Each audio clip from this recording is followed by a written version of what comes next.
أنتني تسفاي إتكحف بلالي حدا دورا لي ولا بزريد أخ قبل الكلام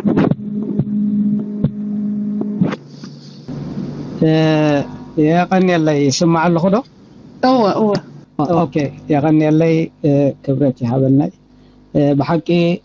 ازي حضر جغانو لما انت زغبركم ازيو مهارن سفيحن زخونه يمو يوم ابزي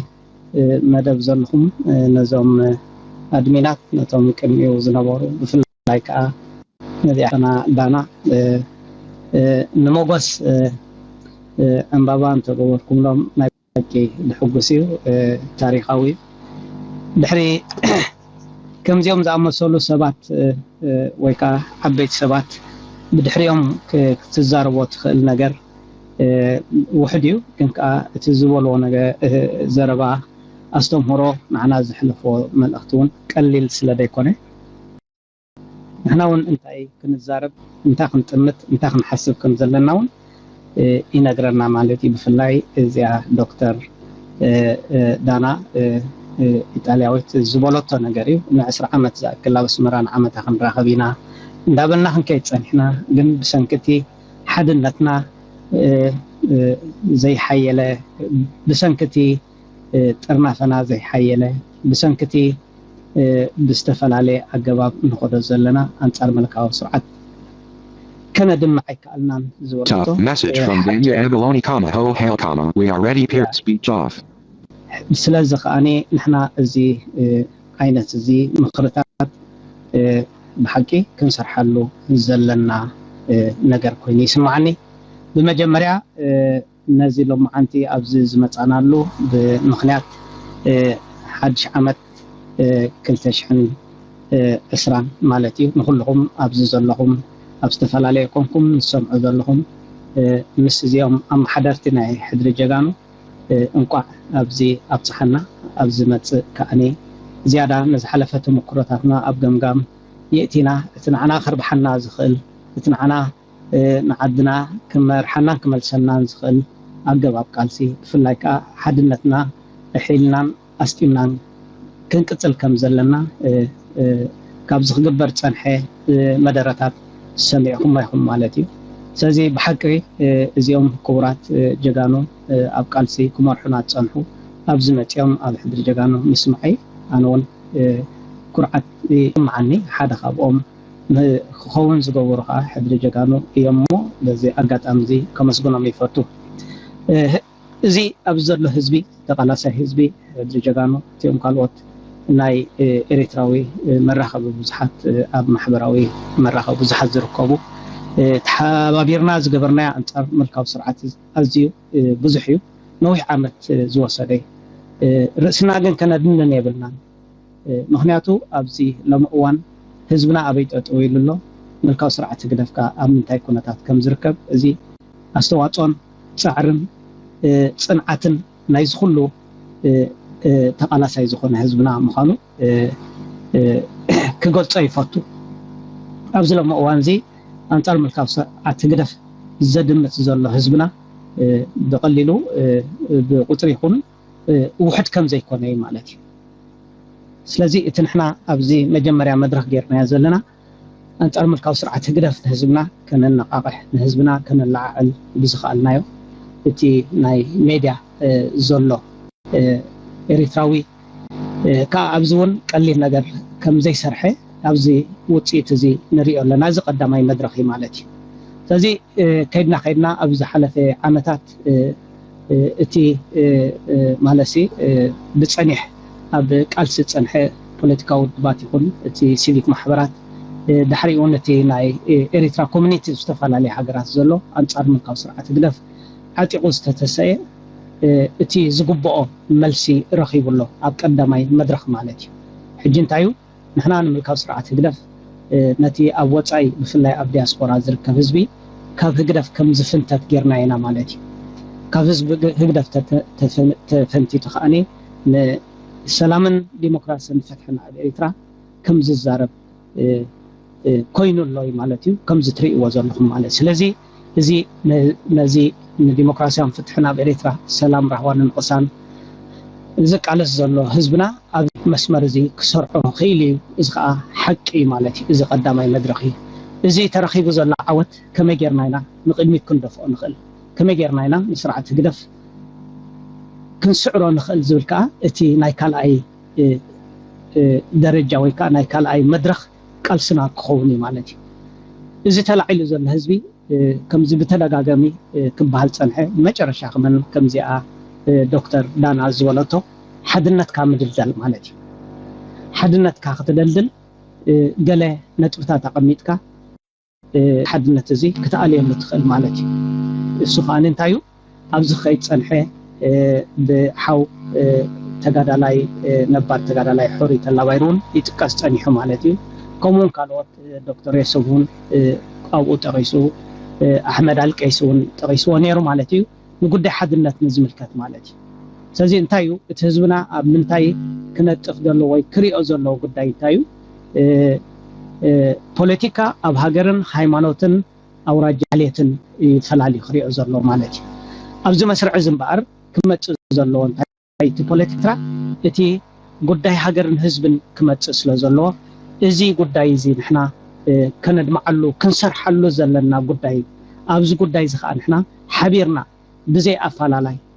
ሃይማኖት ዓልየት ኣውራጃ ፆታ ኢልና እንድሕር ተበጊስና ነዚ ጉዳይ እዚ ከነዕውቶ ንኽእል ኢና ማለት እዩ ስለዚ ነዚ ኣብዚ ዝሓለፈ እዋናት ከነካይዶ ፀናሕና ቃልሲ ብሓቂ ዓንቢቡ ፈርዩ በዚሑ ኣብ ኣሜሪካ ኤሮጳ ሰሜን ኣሜሪካ ካናዳን ኣሜሪካን ማለት እዩ ከምኡውን ኣብ ኤሮጳ ኣብ ዝተፈላለዩ ሃገራት ነዚ መክሰብ እዚ ከመይ ጌርና ክናብዮ ንኽእል ከመይ ጌርና ነዚ ህዝቢ እዚ ኣብ ሓድነት ከነምፅኦ ንኽእል ስለዚ ንሕና ነቲ መክሰብ ከይንኸስሮ ነዚ መክሰብ እዚ ከይጠፍኣና ንሕና ክንቃለሰሉ ከም ዘለና ኮይኑ ይረኣየኒ ማለት እዩ እዚ ናይ ሓድሽ ዓመት መብፃዕታትና ከዓ ብፍላይ ናይ 2020 ከዓ ናብ ዝገፅና ህዝብና ካብቲ ምስ ህግደፍ ዝነበሮ ዝምድና ክርዳእ ጌርና ያለና ካብ ህግደፍ ክንፀል ጌርና ያለና ሶ ኔክስት እንታይ ክኸውን ኣሎ እዚ ሓይሊ እዚ ኣብ ሓደ ክሓብር ኣለዎ ማለት እዩ ብዘይ ኣድልዎ ብዘይ ምፍልላይ ኣብ ሓደ ኮይኑ ክቃለስ ከም ዘሎ ከምዚ ክበሃል ፀንሐ ክበሃል ዘምሰየ እውን ማለት እዩ ስለዚ ናይ ብሓቂ እዚ ሕድሪ ጀጋኑ ነዚ ናይ ሓድሽ ዓመት መብፅዓት ናይ ፖለቲካዊ መብፅዓታትና ንሕና ናይ ፖለቲካዊ ድሌታትና ንሕና ናብ ህዝቢ ኤርትራ ዘለና ዝምድናን ቅርበትን ንሕና ንውስን ከም ዝኾንና ከረድእ ባይታ ከፊትልና ማለት እዩ በዚ መንገዲ እዚ ከዓ ንሕና ሓይልና ክንቃለስ ነቲ ኩሉ ዘሎ ፅቡቕ ገዲፍና ኣብ ሕማቅ ክንዲ ንዛረብ ነቲ ዝሓየለ ጎድና ንቅድሚት ክንደፍኦ ክነሰጉሞ ነቲ ሓያል ኣተሓሳስባ ንሕና ኣብ ቅድሚ ህዝቢ ተረድኦ ንምግባር ስለ ዝኾነ ብሓቂ እቲ ክንሰምዖ ፀናሕና ሕጂ እውን ብግብሪ ንዓመታ ኣብ ኣስመራ ክንራኸብ ዘይኮነስ ሎሚ ዓመት ኣብ ኣስመራ ክንራኸብ ኢልና ነቲ ገይ እውን ከነቕርቦ ክንክእል ኣለና ማለት እዩ ብሓቂ ኣብ ግዜ ቃልሲ ንልዕሊ 50 ዓመት ዝተቃለሱ ገና እውን ዝቃለሱ ሰባት እቲ ብዝተፈላለየ ብኣካል ዝነበርዎ ክገልፅዎ ፀንሑ ንሕና እውን ሕጂ ኣብዚ ንሕና ዘለናዮ ወለዶ ወይ እውን ቶም ተምሃሮናቶም ነበርና ወይ ቲኦም ንምራሕ ዝነበርና እዚ እውን ሓላፍነትና ዕዳናህና ስለ ዝኾነ ነዚ ነገር እዚ ክንቅይር ነዚ ነገር እዚ ናብ ዝሓሸ ባይታ ክነብፅሖ ዕድል ስለ ዘለና ንኣብነት እዚ ናይ ሜድያ መራኸቢ ብዙሓት መራዳድኢ ስለ ዝኾነ ነቲ ፅቡቕ እቲ ሕማቕ ንዓና እንድዩ እቲ ፅቡቕ ከዓ ንዓና እዩ ስለዚ ምምራፁ ስለምንታይ እቲ ፅቡቕ መንገዲ ዘይንመርፅ ስለምንታይ ነቲ ህዝቢ ኤርትራ ዝሕሾ ዘይንመርፅ ስለምንታይ ነቲ ሓውና ነቲ ህዝብና ንሃገርና ፈታዊ ዝኾነ ህዝቢ ዘይነምፃሉ ኢልና ኣብዚ መንገዲ እዚ ክንሰርሕን ኣብዚ መንገዲ እዚ ክንደክምን ከም ዘለኒ ኣተሓሳስባ ወይ ከዓ ገይረ ክሓስብ ከም ዘለኒ እዚ ናይ ሎሚ ምሸት ናይ ሓድሽ ዓመት መብፅዓ ክዛረብ ዝገብረኒ ማለት እዩ ካብዚ ሓሊፈ እውን ካልእ ኣነ ክዛረብ ኣብ ቅድሚኹም እውን ኮይነ መብፅዓ ዝኣትዎ ካልእ ተስፋታት የብለይን እቲ ተስፋታት ናተይ ግን ህዝቢ ኤርትራ ኣብ ትሕቲ ዝኾነ ኩነታት ብፍላይ ከዓ ምዚ ኣጋጣሚ ኮይኑ ኤሪትራ እቲ ምሕዝነታ ሪኢኹም ኣለኹም ምስ ኢትዮጵያ ዘሎ ዝምድና ሪኢኹም ኣለኹም ኣብ ሱዳን ሪኦም ዘሎ ዝምድና ሪኢኹም ኣለኹም ብጅቡቲ ዘሎ ዝምድና ሪኢኹም ከምቲ ዓንቶይ ክቡር ነባር ተጋዳላይ ሓውና ሕሩይ ተላባይሩ ዝገልጾ ነበረት ናይ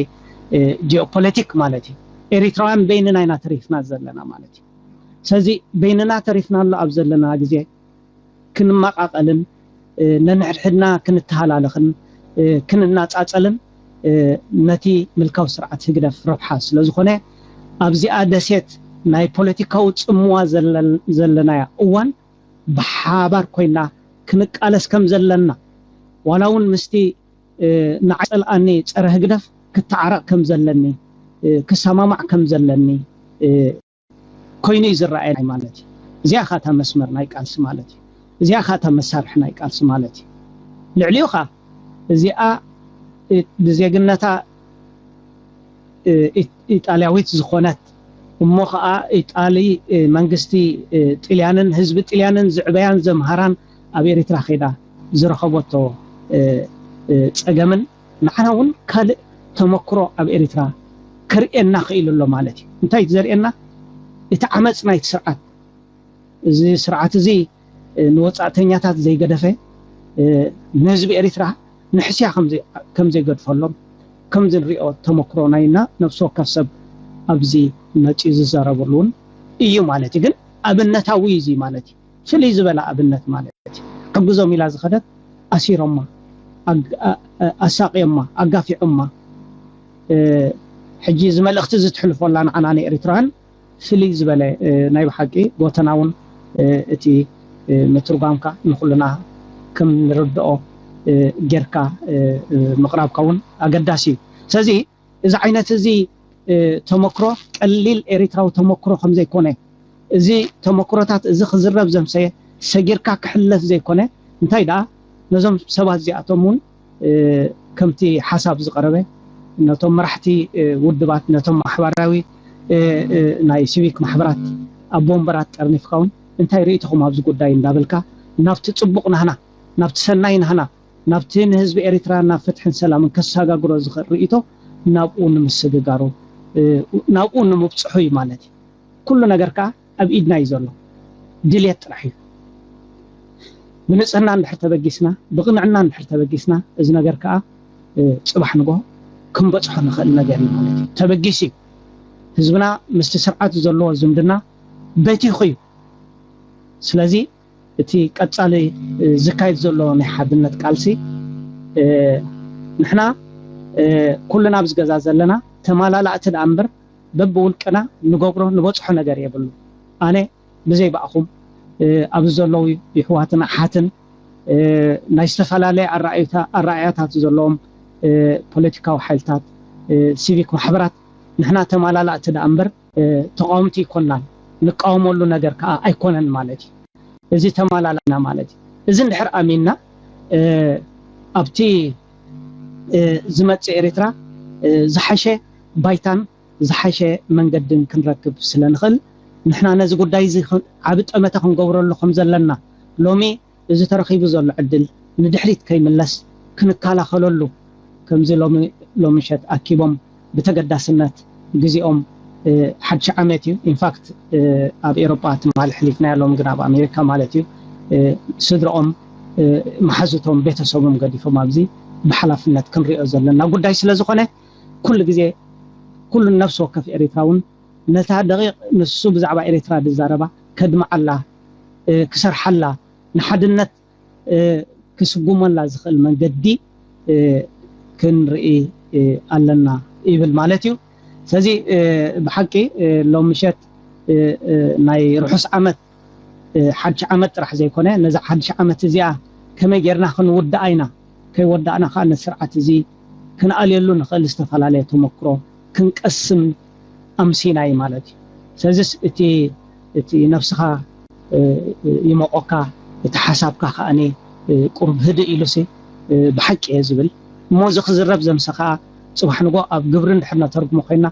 ስርዓት እዚ ደኣ እንታይ ኣለዎ ኢና ንብል ማለት እዩ ስለዚ ኣብ ጽምዋ ፖለቲካዊ ደሴት ናይ ኤሪትራ ዘለና ንሕና ኣነ ምሳኹም ንስኻትኩም ምሳይ ስለ ዝኾንና እዚ ጉዳይ ዝኹም ፈልጦ ክንክእል ኣለና ማለት እዩ ሓቂ ከኣኒ ከም በዓል ዶክተር ዲያና ዳ መሰላኻ ዝተፈላለዩ ሃገራት ኣብ ኣሜሪካ ሰሜን ኣሜሪካ ኣብ ኤውሮጳ ኣብ ኢትዮጵያ ከይተረፉ ምሳና ምዞም ደለይ ትፍትሕ ዘለዉ ህዝቢ ስለ ዘለውኑ ናይቲ ህዝቢ ደገፍ ረኺብና በይንና ከም ዘይኮንና ክንፍ ልዕሊ ኩሉ ግን ሓድነትና ክንሕይል ብንቕሓት ክንዕጠቕ ናይ ከምዚ ዓይነት ሓበሬታ እውን ብዝያዳ ኣብ ህዝብና ክነዋፍር ከም ዘለና ናይቲ ምንፅፃል ዘይኮነ ንሓድነት ነዝተረኺቡ ዘሎ መክሰብ ንምፍራስ ዘይኮነ ንምህናፁ ንምሕያሉ ንምድልዳሉ ክንፅዕር ንሕናን ንስኹምን ንባህለሉ ኣይኮነን ንሕና በቃ ነቶም ዝዕምፁ ከነገድዶም ነቶም ዝጋገዩ ክንእርሞም ብከምዚ ኣገባብ ናይ ዝሓድሽ ዓመት እዚ ናይ 2020 ክንውድቕ ከም ዘለና ገይረ ብዓቢ ተስፋ ኣድናቆተይ እውን ናይ ሎም ምሸት ነዚኦም ክቡራት ሰባት እውን መራሕተይ ዝነበሩ ዓበይቲ ነባራት ተጋደልቲ ብሓቂ ምስኦም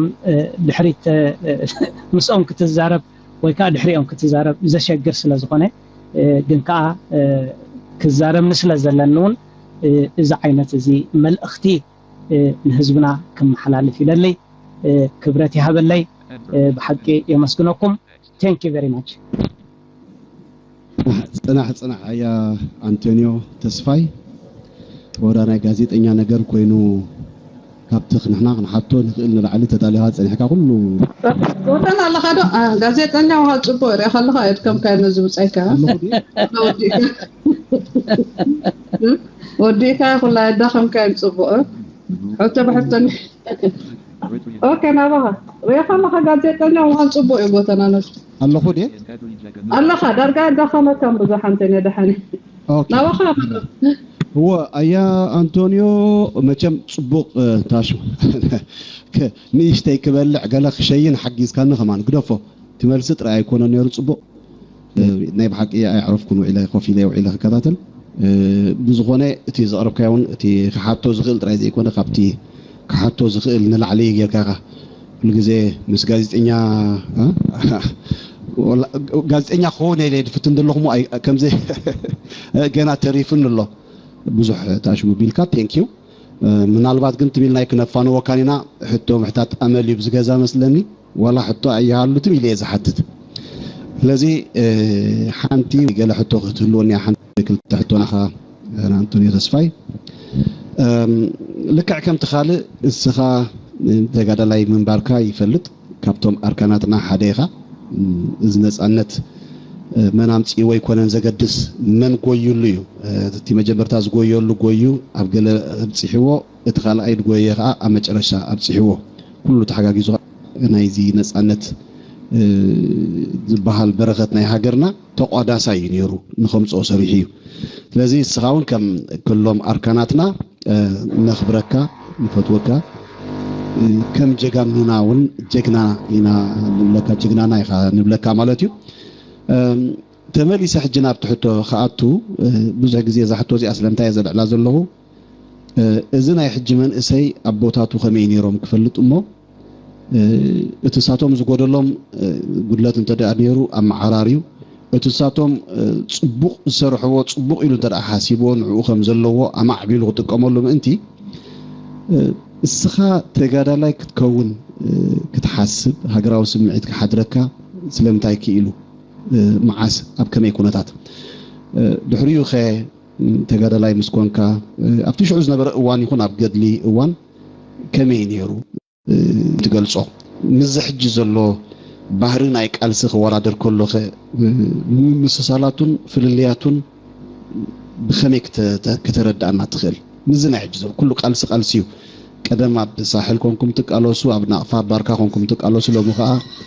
أب بولاسوتات كندا أمريكان كوينا نقلس علينا جن قالس شو دليت نيروح جون دليت على هذا سي بخمك تم عرارية تخيل مستنات كولك أو تاريخا كما خاز أمسلو تاريخنا زاميركا نزنا عجز الله ولده كتزامو دوسي بخمك تخيل أبي فلولياتو أبي مستسالاتو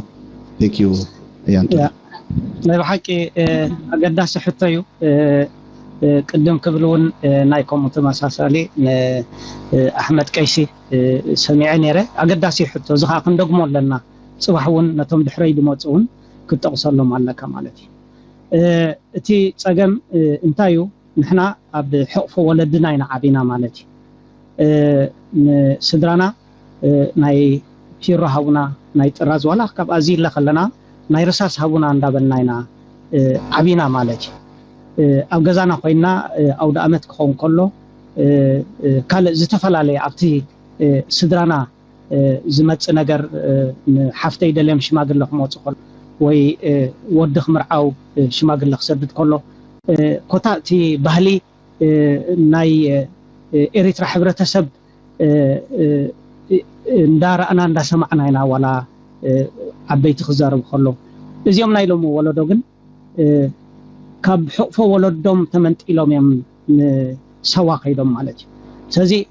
ይትረፍነ ታሪክ ህዝቢ ኤሪትራ ይትረፍና ሕብረተሰብ ኤሪትራ ባህሊ ልምዲ ክፈልጡ ብዛዕባታ ዝወለደቶም ስድራውን ዘይፈልጡ መንእስያት ናቶም ማሕበራዊ ዕብየት ዝخلፈ ስርዓት እዩ አጋጢሞም ማለት ስለዚህ እትንሕና ንቃልሲ ንሃገር ንህዝብ ንብልከለና ገለም ህዝቢ ንውሕ ዝበለ ዓመታት ኣነ ሕጂ ክሳብ ሃይ ስኩል ድበጽሕ ኣብ ትሕቲ ስድራይ ነይረ ማለት እዩ እቶም ካልኦት ሎሚ ዘለዉ መንእስያት ግን ስድሮኦም ኣይረኣይዎምን ሓደ ኣብ ኤሌመንታሪ ወይ ከዓ ጁኒየር ሴኮንደሪ ስኩል ከለዉ ሻብዓን ሻምናይን ንናይ ልምዓት ኢሎም ይወፍሩ ማለት እዮም ክረምቲ ሙሉእ ኣብኡ እዮም ድሕልፎ ናይ ልደት ናይ ፋሲካ ዝሃል እዚ ቀደም ነው ሃው ዕረፍቲ ነበረ ኣብ ግዜና ግዜ ብግዜ ሃይለ ስላሴ ኣብ ልደት ክልተ ሰሙን ንዕርፍ ነርና ኣፋሲካ ካኒ ሰሙን ንዕርፍ ነርና ማለት ስለዚ ምስቲ ሕብረተሰብካ ምስቲ ከባቢኻ ክትፋለጥ ዝገብረካ ፍቅርካ ሓድረካ ዝኽእል ነገር ማለት እዩ ዓዲ እውን ትኸይድ ማለት እዩ ዓዲ ኸይድካ ሎሚ ግን እዚ መንእስያት ብፍላይ ትድሕር ናጽነት ድሕሪ 1994 እቲ ናይ ቀዳማይ ሃገራዊ አገልግሎት አዋጅ ተገብረሉ ማለት ሕጂ ኣብዚ ዘናጻጽሮ ማለት እዩ ዝመንእሰይ ስለዚህ ነዚ መንእሰይ እዚ ንሕና ቅድሚ ኣብቲ ናይ ፖለቲካዊ መድረኽ በሃቦ ተረከቦ ንህግደፍ ክቃወሞ እቲ ባህሊ እቲ ልውሃት ናይ ህዝቢ ኤሪትራ እቲ ልውሃት ናይ ኣያ ኣቦተ ኮይና ኻ ናይ ኣቦ ኣደተ ኮይና ኻ ናይ ኣደ ናይ ሕብረተሰብ ክነምህሮም ክንክእል ኣለና ቅድሚ እቲ ፖለቲካ አንጻር ህግደፍ ማለት እዩ ስለዚህ ነዚ ፖለቲካ እዚ ወይ ከኣኒ ነዚ ዓይነት አገባብ ኣመንጎና ዘሎ ጋግ ናይ ፖለቲካ ዘይኮነ ናይ ማሕበራዊ ጉዳይ ናይ ባህሊ ጉዳይ ናይ ልምዲ ጉዳይ ነዚ መንእስያት እዚ ኣብ ደረጃ መሰብጻሕና ህዝቢ ኤሪትራ ሞ እዚ ሪኢኻ ባህሊ ዘሎ እዚ ታሪክ ዘሎ ህዝቢ እዚ ዝገብር ዘሎ እዚ ፍጸም ዘሎ ብልዕልዩ ዓመት ንዕና ንቃለስ ዘለና ክትብል ትኸሊኻ ማለት እዩ ሕጂ حريت الله بايرو عنتو انتاي بالنيرو نز منسيات بقيح مسقل كحجز بمنغستي شودن كحجز قالناتو فاند خنقبر نصعر نيرنا بالنير معناتي اب كل هاجرات كوم يغبري ግን እዚ ነገር እዚ አይሰለጠን ማለት ንሕና ግን ኣብ ስድራና ተሐቂፍና ዝዓበና ባህሊ ታሪኽና ህዝብና لالي لمدنا حزبنا دريخنا مجزات بزنبرو لجزء كنوات أب ميداون بزح زتجمعنا نجر أي نبرن كبيلي دفر مالتي إذا كان كحق ولدي أمتيو أبسوا مخاب بقفعن شقنان تميتن زحلفهم دانا بزح أب زبانهم زلوا ولاتي عمرون أكلون حسيتا نيروم يوم سزن الزمن سيزي كسيجرنا نبت حبرتسب كوهادن انتجريت كجبر كنت عرف سلازلنا كويني رد عني سلازي أنا كمزي أنا رمو زمن سيزها كمزي زي جبريله كزاربولو زخل نجر زلوا كوينا يسمعنا بأنصارو أنا تحيته كسمعه كرداء كخلي مالتي بحريوزي زحلفو مجدي نايت جنزب قدفو شاقول السدرابيت قدفو نافقات قدفو أبت من جدي زرخبو عمت انقف عنك أني كابتا أبيري ترازنا برنا العلي مالتي بفلايك إن 10 عمتات إن 5 عمتات نسمع زنبرنا زناي سيناي دسكحكح نجاراتي بويم حليفهم متيم مالتي سازي نزيم فولي قلحتا زد اليوم فولي من كبخاب زد اليوم سلازخونو أبون ناي سريع مسؤوم كوادادر وي من اسياتنا يلومي كمزيوم إلى كفرد زخلني أزيو بمسمعتي يكون بزن بأزلنا قليل كم زي كوني دنكا ندا تبابعنا مالتي نعوم تصبق نجار كاك حما نجار كأندا تخلقلنا مالتي أب فيستيفال زقبرو لجزء مستن خيزورو كله نجار نخيجورو كابتحجي نايز هاجر كم زين نابلنا ندار رادا أنا نابتي نحن زلنا بوتا خنوم تصوم تخيلنا مالتي أزيو كبيت يو إن إريترا وريد وازولا حمسكا إذن ودزن سلازخوني نحنا يتيوم كن يوم زصنحنا كن مرحم حدنات كنجبر كن الرادادا حدقات كنجبر يغرخ نبل كل جزء ولا بمنفسه من قدي محرت زي هفسد محرت كحتت أي جبأني سلازم إحنا محرتنا حتت محرقينا كابتي سماوي مالتي ولو كابتي أبوليتيكا ملاي محرت كأخنهد أن نمو نزم الأسياد كنحبهم كنكبكبهم كنسمعهم كانت تابعهم يجب أن يدبل نايب حكي سبقت حتى قوتنا يغني لي اوكي حتى كابا نتقللينا نالبات زازل على الكاغل حتى في حيرات اللي في حير كان لي مالتي في حير كاني كل جزء خزارب كله سب كاو يتراي كان نجر في التاريخ بزعبا كاب بحلو كاب تياتو كابتنا بوتاتو كبرن أسرارحن ما يرداتو نقومو نخي فلتن كاو جنا نجر من النتحيزو نخي عبن جنا قب جزء يقول عناتو كاو زفاليو مدبات مداوت أخا تجأويو عبي من إسي تمليسو نابقوم نسوم كوفيلو خي على هاجر بزوردة اللو ويت سرعات بزوردة اللو أسك أصغون الجفعتات كاب هاجر نفيس وزطف منسينا نزارب دلنا زي أبوات أمس مدح كنت حاجة جوز لنا بزحات أكلات نيت حبرت سب كوانت لنا كاو ناوجن ميديا قدام أيو نزبو خير زلوا نجارات أمن ملا تاريخ كم زفلتو بحال كم زفلتو مرشا بوتاتو من تاي مخانو كم زردو مقبر حدا كابتن ميديا صراحات كوين سمعني كم ناي ميديا سب كم جازيت أنيا كم أدلاون أغرابن ناي تيفي ذاته أبزو قدايزي السخاي تيفي سند يا أوكي السخان كالوت بصوت كان أب كالوت زلو ناي ميديا أكلات مالتي كميز أدمع إسراح بسرح دلو غين سمعك ويس زي تتنكفى أرستي تبلو نقص علي أبزو قدايزي انتاي كجبر الله الكتام تحسب بو تقال بو بيلكا نهزب إرترا أو وشتن أو وصان زلخه انتاي ملقت تحلال في هجر أو ملقتي بزي أجر نحسك نجبر راي بحكي يقني لي قلتنا ጋዜጠኛ እንዳበልካና ነበር ንስኻውን በቲ ተቅርቦ ዘለኻ በሐቂ አገዳሲ ሕቶታት ካውን ላዕሉን ሰብ ጋዜጠኛ ተባሂሉ ዝሓቶ ነገር የለን ናይ በሐቂ ምስ ኣኽብሮተይ ከምኡውን ነቶም ናይ ስታፍ ናይ ሕድሪ ጀጋኑ ማለት እዩ ክልተ ነገር እዩ ዘሎ እቲ ሓደ እንታይ እዩ እዚኦም ምስቲ ኩሉ ፅበት ዝነበረ ኣብ ስደት ምስ መፁ ምስቲ መሓዝኦም እዮም ዝዛመዱ ዘመን እስያት ማለት እዩ ኣብ ዓዲ ከለዉ ከኣኒ እቲ ስርዓት ካብ ሕቕፎ ስድሮኦም ምስ ወሰዶም ከኣኒ እዚኦም ከዳዓት እዮም እዚኦም ንሃገር ከም ዝፈፀሙ እዮም ኢሉ ብዙሕ ነገራት ኣብ ኣእምሮኦም ስለ ዝመፁ ኣብ ኤሮጳ ምስ መፁ ምናልባሽ ተዳናጊሮም ምስቲ ስርዓት ወይ ከዓ ብፆቶም ክረኽቡ ኢሎም محزت كرخو إلهم أبتناتهم فيستيفالات بمخاد نتي دنب تقاومو تمالي ببحر ماتيمسي زبل نير مالتيو جنزي دنب تقاومو نعوم زخون بوتا أدالي لهم سلديت أن حيتي نجر نساتهم لا أخذ سلزدلي يكونن مالتي نحنا ندخمتنا جن أرحقنا زيوم قلعت مال ببحر ماتيم ترحينا بالمالتي كم تسرعة تقرف ناي كوموندي تسرعت ليتن معلتنا ويد حسب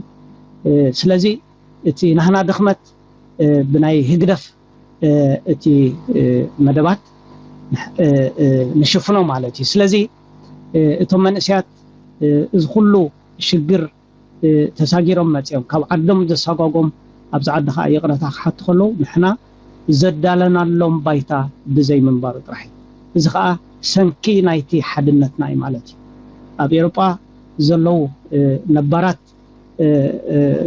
بعل صحيتو برخكو خاب اوروباين كيدن مالتي بعل يونس ابراهيم منغس سماي يوارسوم اب هولندي بعل تولد ردا الله بعل ابرار الله بدحريو مس ابرار كوينوم زدفو بزحات من اسيات بعل عنديت الله بعل انتي تبعيل كام الله مخاني فرسلام بزحات اب امريكاون بعل ودت كابو بعل جيجي بعل فيرونيكا ازيم بزحات اب كندا ونالو ناي بحقي تي سنك حدنتنا ግን نزوم قلعو كلاي غزي كثيرنا مالتي ميديا ابزين تايو انا بزح غزي نتم من اسيات يعدمومه ግን يحفريهم ወይ ካኒ ድፍረት የብሎ ምን አሜዲያ ወጪም ከዛረቡ ማለትም አብዚ መጨረሻ ግን በፍላይ ሀገር ሽወደን ተኸይደ ምን እስያት ዘልዓሎ ንባል አብራር አዲሞም ንባል ፍረሰላም አዲሞም ወላ ንባል ኪሮስ ከማን አዲሞም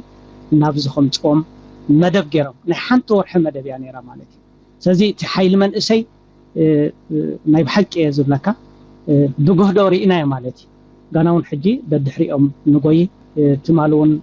لات 24 كيلو سابز ماتيو تزبزح او منسي نيرو تم عبيتي نبرنان مالت سلي نحنا نزم منسيات زياتن كنكسب من قد حدنت كنريو مالنا مالتي من قد سنيتنا متمرنا انصار زمركاو سرعه يغلف ناي بحق حزب ኤርትራ ካብዚ ጸገም ዝኸነው ጾ ምደሊ ምህላውና ከነርኢዮ ክንከላለና ብስተረፈብታ መወዳእታ ዝበልካ ሕቶ ኣነ ህዝብ ኤርትራ ሎሚ እቲ ሰላም ዲሞክራሲ ኣብ ኤርትራ ንኽመጽ እንዳቀረበ እምበር እንዳርሐቀ ዝኸይድ ነገር ኣይኮነን ንሕና ተዳሊና ኣለና ቀዳማይ መድረኽ ከም ተዓንቶ ዝገለጽኮ እዚ ኩሉ ደላይ ፍትሒ ዝኾነ ኣብ መላእ ዓለም ንነጻነት ንሓርነት ህዝቢ ኤርትራ ንሰላምን ራህዋን ህዝቢ ኤርትራ ንሰናይ ሰላምን ጉርብትና እንዳበለ ዝጭርሕ ዘሎ ቀዳማይ መድረኽ ደይቦ ኣሎ ተኻለይት መድረኽ ከዓ ናይ ተሓድነትና ምርጋጽ ስለዝኾነ ንስኻትኩም ከይደገምኩም ንድሕሪት ከይጠመጥኩም ነቲ ተረኺቡ ዘሎ መክሰብ ንቅድሚት ክኸይድ ከም ዘለዎ ብጌጋድ ይኮና ወይ ከኣኒ ነቲ ሓይሊ ሓድነት ንቅድሚት ክንደፍኦ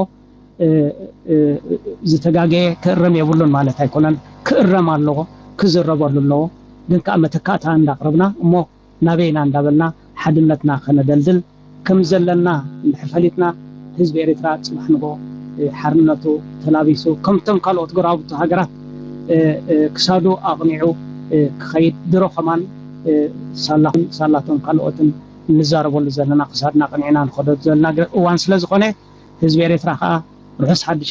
ዓመት 2020 ከምኡን እቶም ኣብ ዝተፈላለየ መርበብ ናይዚ ህዝባዊ መራኸቢ ዘለኹምን ርሑስ ሓድሽ ዓመት ብፍላይ ከዓ ነዞም ሕድሪ ጀጋኑ ከዓ ርሑስ ሓድሽ ዓመት እንዳበሉ ነዚ ዕድል ዝሃበኩምኒ የመስግኖኩም የቀኒየለይ ክብረት ይሃበለይ አንቶኒዮ ተስፋይ ክቡር ገዲም ተጋዳላይ አንቶኒዮ ተስፋይ ሕጂውን ተቃላሳይ ቅድም مسمن اسيات حواتكا لو مخا مسمن اسيات وي ناشط حواتكا غنا تغادل دلغا نحناون عصفا نايت ذهب كنا مسغانا كنا مسغنكا ندلي نعخان نملا بيتسب كان الرحوس حدش عمت كونلكم من البعد دمصدلو خرامات كتزاوروا لكم تكيت تقريصكم نابس مرامبر ناب كالك يكون من يلكا thank you نسيت منيتنا يغني لي نبحك هوات عبت منيت يلا يغني لي thank you thank you مايك فري thank you سلام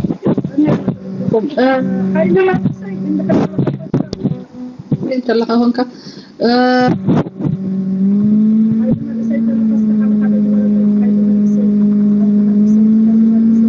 لما السيك بلاك تصنحك انتني خواناي سمعك لما السيك بخير له هاي وقحت الله يوهنس اسم الله شيو بوتنا ما بقى مدرك اوكي حراي اخي ممس برطعاتهم هاصميد كنوعلك دحري حدا قالك سو اب كندا زقمط جن جي دقاسو اب اوروبا تتاثر سب قالك حدا من يو حاولنا كدانا حوس السوين بدحريهم مصك اوروبا اب كندا زقمط السبنا ساعات دقاقسو قصا صرافنا اوروبا يتبرنيج زر راي بوليتيكا تزارب الله دحن حرا ايتردان صنيو اوكي اللوديو ايانا حونا تغدالاي يوحنس اسملاش يا ابا مدرسه الله عليك اب مايك الله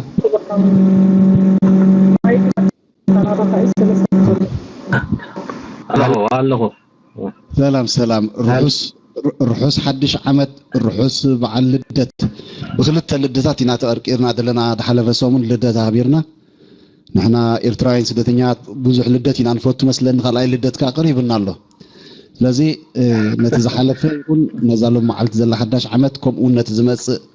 سولوس نخبرو لدت رحوس عود عمد رحوس 11 عمد كبلك هادلي نعخان بيتسبك كاو قصيله سغا حجي اوروبا كم زحجي سب كله دقيسي زلام كايدو كتسيكا تصنعسي كتزارب ون حجي قسيلكا ديكالو ساعات اوروبا نفلطينا نزي كله تعجيسكا بلقتها كتمحلالف معنا كبر بمهاباب زخت بيننا سلازمسها بحقي بشمي بشم محدار بشم ادمينات بشم زم كلهم ابزي بالتو كوينوم نزي زرباها سمعوا صبي زلون اب فيسبوك زلو كلهم يحواتنا بحفشا نتي اب يوتيوب يكون اب كال ناي معكنات كان بعل السنه تي في نغاب قصالي كنسمعوا نصبه زلنا مالتيو لكل بشم كله ايرتراوي ناي بحق كب زبله هاجراوي مسكانه يقربل كادلي قصيله نالبات بزاي كنحزكانينا انت حتى كادلي مجم اتي يوحنس اسملاش بزح غزي شمكان سمعينا كم تقلاساي كل غزي شمكا فلوطي ابزي قال سنا نور كم صنع كون افلط ولني تعزبتها بزعبا زي اب ايرترا زلو سرعتن اكايدون نالبات تقالوسو سلازلها اي ثينك تصنعيخا تفتشيخا تكاتاتوليخا يزبل تعزبتها بزعبون بزعبا زي نحنا نقالوسو زلنا ملسي اوراديركا انتي كتب لنا تخيل كسقع كم زغيرو دصنتنا زبرسنا حيل رخيبلو زلو مخنيات انتايو نحنا ختمنا نصنت بخمس ملكع بتملكتلي وتون تبلنا خناتو وصون تبلنا خباغر طفون تلنا كنطف غيرنا دلق عند مخنيات انتاي تبل انتاي ابي دلو تغدلتنا السودي نافعو برتيعو العامنا الحنقولنا كوينو ويس نحناينا نمجزأ ترعيمنا اميننا تقبلناه ابي دلو تشكر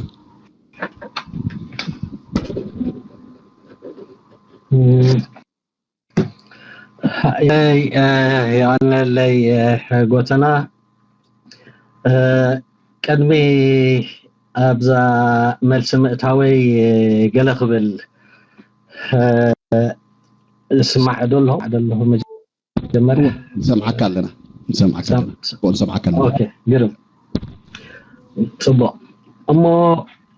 عامت 2010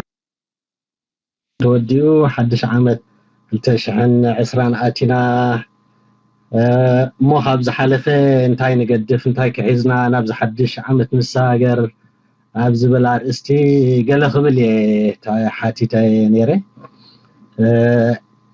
بزي مخنيات توم محضر تحضري جاغانونا مسغنا يقربوا لكم دلي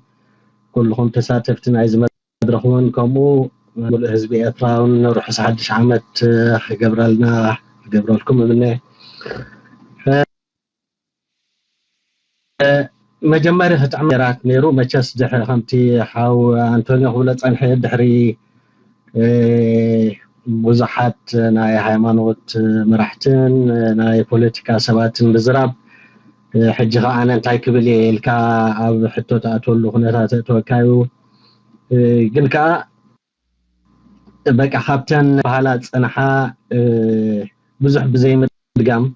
قال ما اتخونني لازا حاسكو نقر له من الوقت بزح زي تتقصي نازو قد كتاكمي لزرع أخوامو أبن مجمرات تقصي نابتحتون تأتوخو دسم بلني موفقاتكم تخوين هم هقبر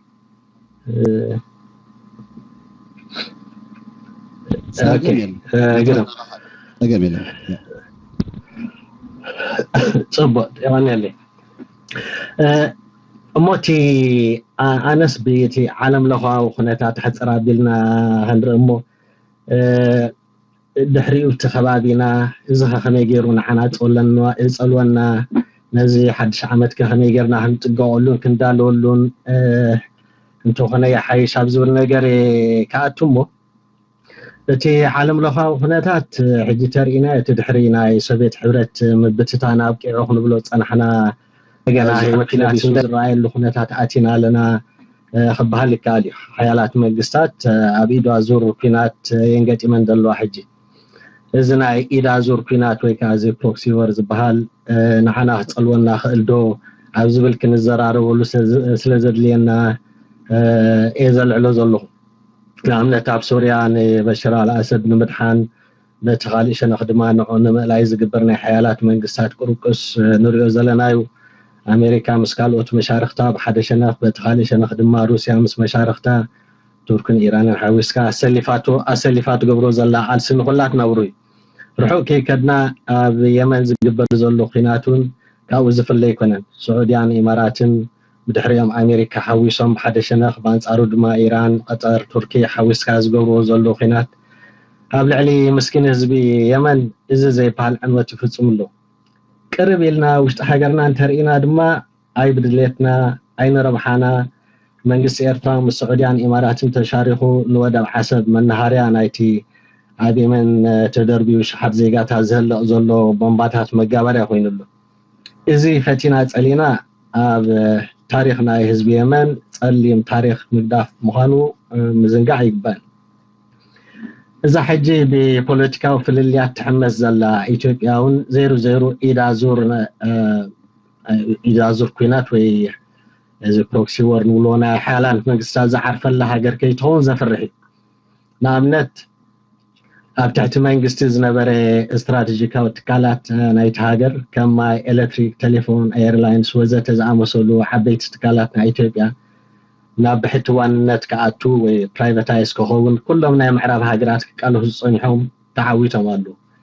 ابوليتيكا محدرا دما كاب اثنيك فدراليزم وصيوم نا باهداو منغستي قيرون بتماساسالو خصرو صنيحهم ام مسرح تجميرو نريو لنا نزز خيزلو لوطي زيدغفون مستي صنح سرعه طبو زمدنا ويون مستي صنح سرعه طبو زمدنا غيرهم صلحو خم بحال تشاينا زولو حيالات منغستات دما لنغرات سقيلهم كريو خم زي يكونوا فلوتي نعملت حدلو خناي منغستي تشاينا بزحلفه محلتات لتግራይ كيحلف تخلكيلو وتوم سلطان لاي تግራይ يا اديس مصيم رخيبهم مالو بزي كازي تشاينا تركن كالوت هاجرات لتግራይ فلوي بفلينا طموتو ابو زلوم وفر خعبي زدليو انا مغلصلو ابز طرح ترينا استفالاليا منغستات نناتن صلواتات يعرفا مهلاون يزرينا 00 قطواو خينات طرح كوينو دو يحصر ويسنا برتاوي غونصي زسغاغر يخون زبل جن نايتو ماب سلطان زلو اكلات بالحاتي حتت ازي فتينا صلينا نعناني ايرتراوين صلونا مخانو مردا زدل هوينو سمعني مزي تعاساسيركا اب سودان اسرائيل وطلو كم تنفولتو بكليتيو حاجرات مالت اب اثيوبيا ناب سودانن بحزب استلعلي نعبي منغست غير كيلو اب سودان قروب زسكفات حزا ايرتراون تراوي ديرو كلن ودبات ايرتراون تقومن غليصن نيرن حجغنا ابنور بوتو استملس يمثل مالبات زتمحايش يمثل ولا ميتها ميتوكا زقسم تزيكوني إذا حدش منجس السودان كساب كنديو مس منجس إيرترا تسامع زبل كأسيل كازر رأوهنو منجس إيرترا إذا أتاونتو دوس لزيبل بو درجة قال ملسة تكبار كاب منجس السودان مرأيو زي ترفي نعملت عبز حلف ورحن كندي نهون حجي نتمام مبرع السودان زلو صلواخ فطرو خول يوم إلو زريام إيرتراويان مبزحتهم كاب تولدتي بن عامر مريصون هاد إيرترا تشوم نيري أو مساعته خمت لمد بسمع باليه فقدو ديغاتاتن راهاتاتن كوزرهم دحر مغناي تحدي عدخوميو كم لبخوم خطوفرو وينفستو تقورو تقوليخوم النابلي أبقونا منجس إيرترا دو كبلو تمحسينو مالو بانصارو دما بمنجس السودان كال ني إيرترا ونزفتاتن سقمستاتون خيدالو بفلا يا مبرع السودان زلو إيرتران ناي السودان زيقنت بقليلو خرخبو قبرالو بزحات إيرتراويانون إذن إيرتراو زيقنتنا زهسس حدقنيا سقمتي قبلو نقفولو إذا من البات كابز زحيش حبريتا زلون تولي من البات كابز جزا كانهبتمون خالينا زبريتا يزلن أبي إثيوبيا زهي زلو لو تنما بتما حالاي منجست زقبر زلو سقمتات كاب مس إساياس أفورقن بجلو نمبر نهزب إيرترا بزملكات زخوان زوات أي سمعنا أواج يلن أبي إيرتران يخون أبي إثيوبيا مزارب وخون زلو قداي دما ناكلتي مرحت منجستا سمعات انتاي مخانو بقلس زين فلات مخاني إساياس أفورقي نتغراي وين وياني غوسيو مسمع كلام منجست طرح كزارب مسمحو لاتي تصنحين ايدو بوطري زحلو زي كونس ماليسو خجد زغبري ناي ما كلام منجست إثيوبيا مسكل التغراي زلو زي متحام تدميرو لتخونتات زياده كشحكر هونالو 00 كل التغراي بدوبو بماكلاي منجست إثيوبيا بسمين دما بمنجست إيرترا زغبرولو صقطين تبرتعو انتاي سقمتي خواسد زبل قداي بطعم زت حساسبي حزب التግራይ سفينو زلو تحساسبها ناي نفسها دحن ويناي مكلخال كوينات اتحساسبها يسفين دلو اذا زلو وطري إدنا إساياس تحوسو بقليلو خراقعي خليل كازح السبا يكون بدحرزهم كلتا مرحت دما ابزو قرقص ربحهم كراقصو زهولو اما بدحري إساياسن عبين مالك أبز قرقص ربحهم كراغوصو زدلي أكلات نتحوي لامبا خنس مسلو مخانم زي ترفي أب كم زبالو خناتات ما انت ربحاتات حزب إيرترا دو كبل زخيل حيل مانيو إلنا محتاط أبوتي منجس إيرترا خاب بجلاو روحو وصعي كال إذا حتى نجر كم زي بلو أبز حلف 3 عامات رينا لنا قراب تهاجرات ما يبعلن حزبتات قدامنت كم مهابن العلي نربحاتات حزب إيرترا قدامنت كهبا خمزي كلا فلوتيو اتسترفي اتدنبا تعامو عزيز بالي حما عوان بخلو خاب ترسع كاس أنا بعلي على خلكا إلو تسفى حزبك هون يلكا تصبيو أكال انتليو نحنا زوم دنبا تعامو دليت فتحي وي دليت لوت إن بهالينا هنكون زقبا أبز دنبا تعامو أبز تنبا تعامل لنا نبل كلنا ناي حزب ولا حتى نسحب كنا هنركب كم ندل فلوتيو كم دليت راح نتخون جن كاي بقعناين جن كازل لنا يا خناتات أكايدانا نصبو يزولو يعقبنا يويلو أفل بوغتيرو خزارب زخيل كاي بلنا نلوطي ندلن ما انت لوط نقالسن إنا بزحنا نخيت كم زلنا بتعم زحقوس كوينو ناي كل تشحن 19 صقاتات ناب كل تشحن 20 كساغر زلو عابي عوانتاوي الكا محزو صبو مسلني تمبزحنا دنبا دلي تفتحي يسسن دنبا هقدف يحبر مهلاو صبوي جنكا مسسان حدو قداي كوينو لو تخامص ناب زخيل درجة ودبا مسيارو كاد زعابي فتناي سلاز بزحنا اطرح سرعات كغير كنقير نخيلينا خنبل زكالا يكونن ناي كل تشحن 20 قدهم بار نصو خوينو عزن السعبان نطوتات አጠቃሊለ ይخود ዝደሊ ሓደ ንብዙሓትን ነንሕዶም ዝወዳደሩን ዝቆናፀውን ውድባታት ሒዝና እዝኻ ንኹሉ ፀረ ህግደፍ ዝኾነ ውድባታት ዝምልከት ዋላ ፖለቲካ ውድባቱ ዋላ ሲቪክ ማሕበራቱ ማለት ኣብ ኤርትራ ለውጥ ኸነምፅእ ኣይንኽእልን ኢና ስለዚ ምእንቲ ትዝበርስ ዘሎ ህዝብናን ሃገርናን ዝወሓጥ ውሒጥና ሓቢርና ክንሰርሕ ናይ ግድን ጌርና كان مبصعة نايز حد عامت كن حزو زلنا خوين سمعني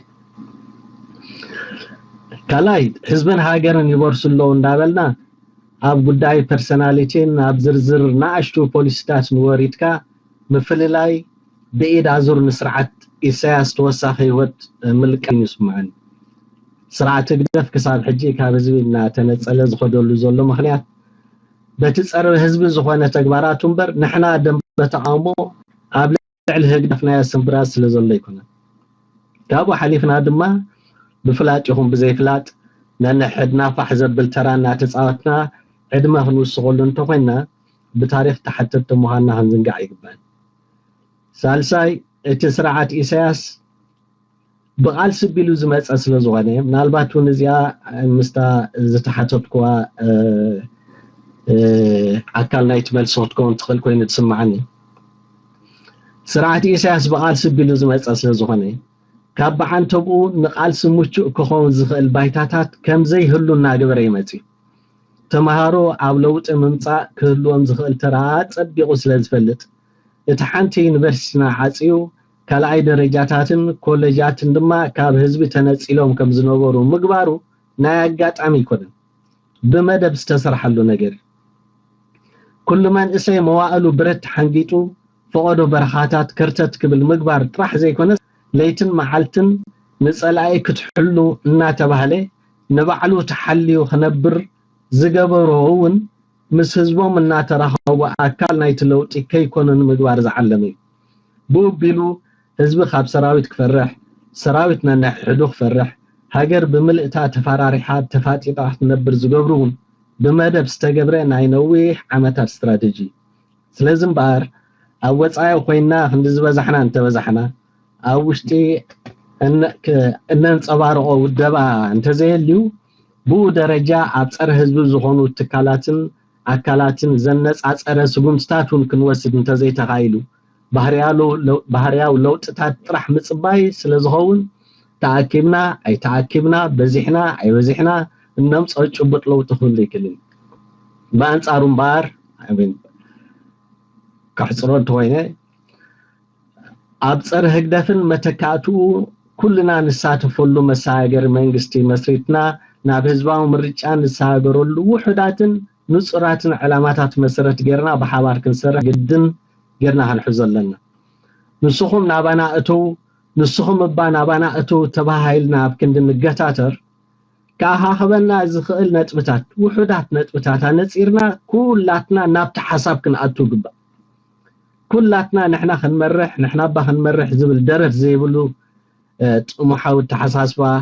እንተወሓደ እዚ ስርዓት ክሳዕ ዝእለ እንተወገድና ጽቡቕ ኮይኑ ይስምዓኒ ብዓንተ ብኡን ንፉዕ ተመራሒ ክትከውን ተዘይባቂሕካ ንፉዕ መራሒ ክትከውን ዝከኣል ስለ ዘይከውን ኣብ 2020 ሕድሕድና ኣብ ሕድሕድና ዘሎ ኣወንታታት እናጉላሕና ምኻድ ምጅማር ከድልየናዩ እቲ ኣብ ሕድሕድና ዘሎ ምምንጫት ክሳዕ ሕጂ ከም ዘይዕወተና ኣፀቢቕና ስለንፈልጥ ኣብ ሕድሕድና ዘላኒ ንእሽተይ ኣወንታውን እናጉላሕና ክንከይድ እንተኽኢልና 2020 ዝሓሸት ዓመት ክንገብራ ንኽእል ኢና ዝብል እምነት እዩ ዘለኒ ክንዕወት ኢና ርሑስ ሓድሽ ዓመት ክግበረልና ይቐኒለ ተዘይመሊሰ እንደገና ሕተተኒ ሓዋይለ ጎተና ጎተና እንደحلالخ ኮይንካ ወዲ ኣለኹ ብለካ ኣለኹ ሓውና ማይክ محز ابيات كهيتخون ጎተና ኣለኸዶ ጎተና انا كود سمع دلك مسجد سعدوك عند سيد يتكحف بلا كده انا حقوس يتكحف بلا انت حطوخنا حطينا ما نشبنا يانا يوحنس اسملاش اتي كبلوص انحه دفار تريرا باهلا كنكا كنسمعو زغبانا حقنين برغص اسيتي كريتيسيزم اتي زلخايو برغص فلاطن نعو برغص بصبوق يلكا منقافن كعريكان كتساكان يخا ناي بحق يمسكن ايانا يوحنس اسملاش ስለተተባዕ ዝሃብካዮ ርእይቶ ምስኡ ግና ተሓሒዘ ክሓተካ ድሕር ኮይነ እሞ እዚ ኩሉ ገሊፅካ ያለኻ እስከ ፈላሊኻ ረኣዮ እዚ ስርዓት ውሽጢ ይኹን ብወፃኢ ረጊፅ መስለ ዝበለዩ ክሳዕ ክንድዝ ንዒቁና አብዱላይ ዝገብር ዘሎ ኣብ ካልኦት ሃገራት ነይሩ ተዝኸውን ከምዚ በቀዳማይ ዝተዛረቦ አዲስ አበባ ኣብ 3 ዓመት ከምዚ ክንገብር ኢና ኢሉ ፕሮጀክት ዘውፅኦ ወይ እውን ኢትዮጵያን ኤርትራን ሓደ እምበር ክልተ ህዝቢዮም ዝብል ታሪክ ዘይፈልጥ እዩ ወይ እውን ኣነ ንኢትዮጵያ ክሞተላ ዝዓይነቶም ብድዕኛታት ዘረባታት ክዝረብ በሓደ መራሒ ይኮነን በሓደ ውልቀ ሰቡን የኽስስን የፍርድን የቅትልን እዩ ስለዚ ኣብ ሰዓት በዚ ኸዳዕ መራሒ ንምራሕ ኣለና ሃገሩ ዝጠለመ ልዕሊ ሃገሩ ንኻልኦት ሃገራት ክብሪ ዝህብ መራሒ የዝብል ንሕና እዚ መረፅ መራሒ ንምራሕ ኣለና እንተፈቲና እንተተገዲድና ኣብ ውሽጢ ዘለና ንኹን ኣብ ወፃኢ ነዚ ዝኸይድ ዘሎ ኣብ ልዕሊና ንዕቀትን ብድዕን ኣብ ትሕቲ ቁፅጥር ኣውዒልና ነቶም ብኸምኡ ተሓተቲ ዝኾኑ ኣብ ትሕቲ ሕጊ ኣቕሪብና ጎይቶት ሃገርናን መጻኢ ዕድልናን ክንከውን ኣብ ውሽጢ ዘሎ ህዝቢ እንታይ ክገብር ኣለዎ ትብል ንሕና ዞም ኣብ ደገ ዘለና ኤርትራውያን እንታይ ክንገብር ኣለና ትብል ምክንያቱ እዚ ሎም መዓልቲ ዝሓልፍ ዘሎ መልእኽቲ ኣብ ውሽጢ ሃገር እውን ክስማዕ ስለ ዝኾነ ቴንክ ዩ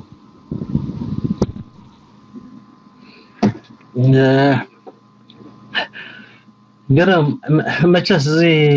ሕቶ زي ብጣዕሚ ገዳሲ ሕቶ ኮይኑ ብኡ ደረጃ ክግበር ዘሎ ነገር እውን ካብኡ ዝዓብዩ ሞ ኣብ ኣነ ቁርብ ኣብ ከምዛ መሰለ ሕቶታት ከጋጥመን ከሎ እንድሕሪት መልስ ኢለ እንታይ ዝርኢ ኣብ ሃገርና ሓውና ተዘይተጋገ ሕሩ ይመስለኒ ብዛዕባ እዚ ሰላማዊ መንገዲ ገለ ዝብል ነገር ተዓይሹ ነይሩ መቸስ ኣብዚ ዝሓለፈ ናይ ናጽነት ዓመታት እንተዳሪና ክሳብ ሕጂ ጠፊኡ ዘሎ ኤርትራዊ ትንፋስ ክቆፀር እንተደኣ ኮይኑ ምናልባት ካብተን ኣብ ኩናት ኣለዋ ብቦምብ ይድሃፅ ኣለዋ ተባሂለን ዝረኣያ ሃገራት ካብኡ እንተዘይበዚሑ ዝውሕድ ኮይኑ ይስማዓኒ እዚ ዝረኣናዮ ኣብ ፈቆዶም ኣሰርትታት ዝበል እዩ ዘሎ ዋትናን ሓፍናን ተርኢና ኣብ ፈቆዶም ምድረ በዳ ብጣዕሚ ዝሞቱ ዘለውን ኣብ ባሕሪ ዝጠልቁ ዘለውን ኣሕዋትናን ሓፍናን ተዳሪና ካብቲ ውዑይ ኩናት ዝካየደሉ ዘሎ ቦታ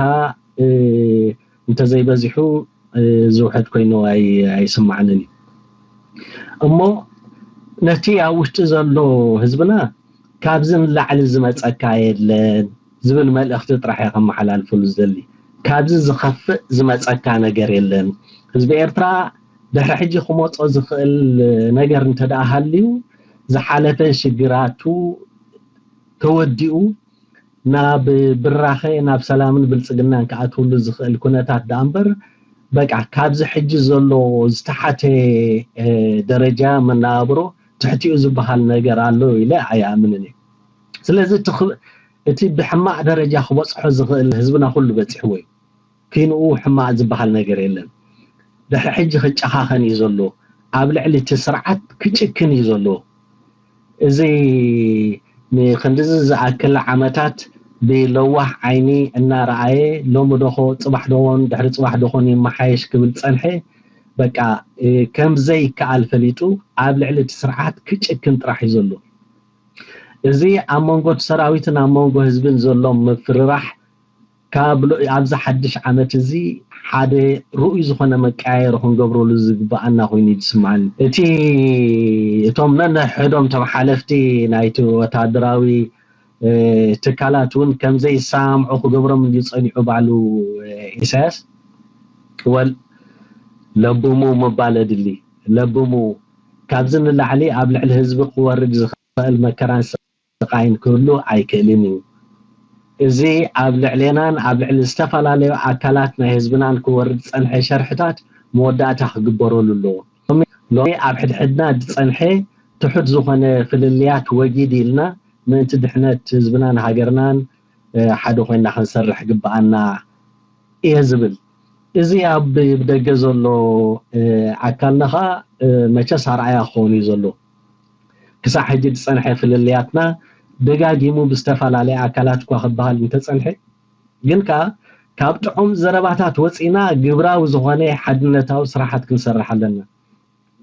ድሓር ኣነ ኩሉ ግዜ ዝላብዋ ፖለቲካዊ ውድባት ኣብ ዝእከብሉ እዋን ድሕሪ ተኣኼባ ዝተፈላለዩ ፖለቲካዊ ውድባት በብዝጥዕሞም ገይሮም ናብ ህዝቢ ስለ ዘቃልሕዎ